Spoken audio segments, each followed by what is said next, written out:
Bien-aimés dans le Seigneur, nous voulons vous saluer au nom puissant de Jésus-Christ. C'est votre humble serviteur, le pasteur André. On a voulu, n'est-ce pas, faire cette petite vidéo juste pour nous sensibiliser, nous mobiliser à la suite du décès de notre bien-aimé Ephraim Mwamba, que nous avons tant aimé ici à Houston, mais qui nous a aussi bénis, n'est-ce pas, par sa musique chrétienne.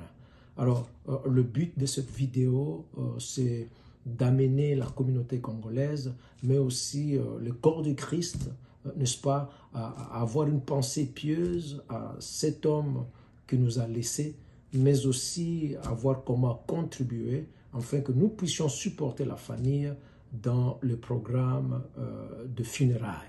Le bien-aimé était seul pratiquement ici à Houston. Il n'a pas de famille qui puisse, n'est-ce pas, le soutenir. Il était marié.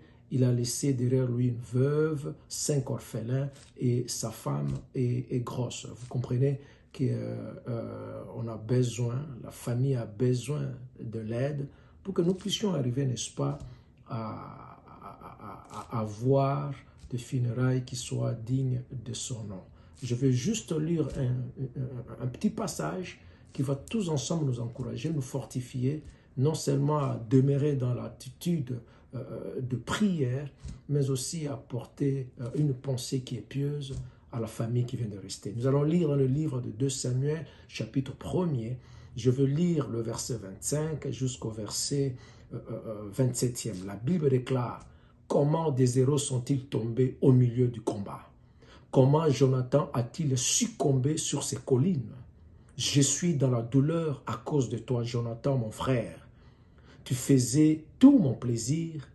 Ton amour pour moi était admirable, au-dessus de l'amour des femmes. Comment des héros sont-ils tombés?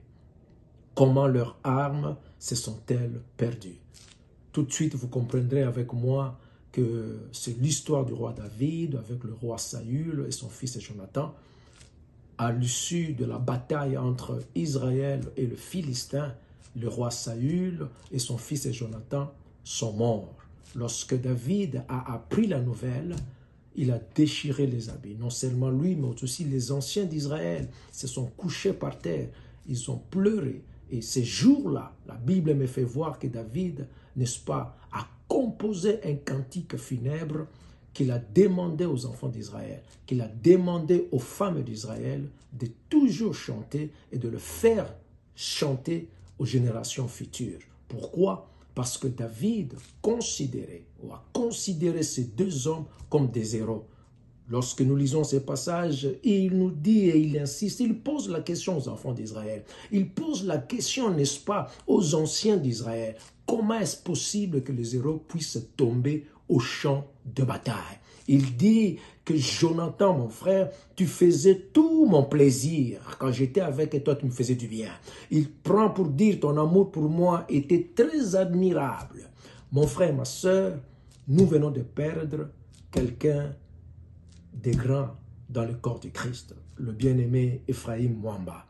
C'est un don, c'est une grâce, ce sont des talents que nous venons de perdre dans le corps du Christ.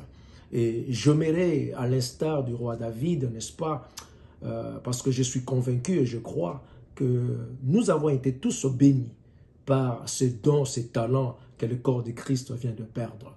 J'aimerais, à l'instar du roi David, que nous puissions manifester cet amour parce que j'ai été béni personnellement par la voix de cet homme, Ephraim Mwamba. J'ai été personnellement béni par la manière dont il jouait à la kidar, qui m'a fait beaucoup de plaisir.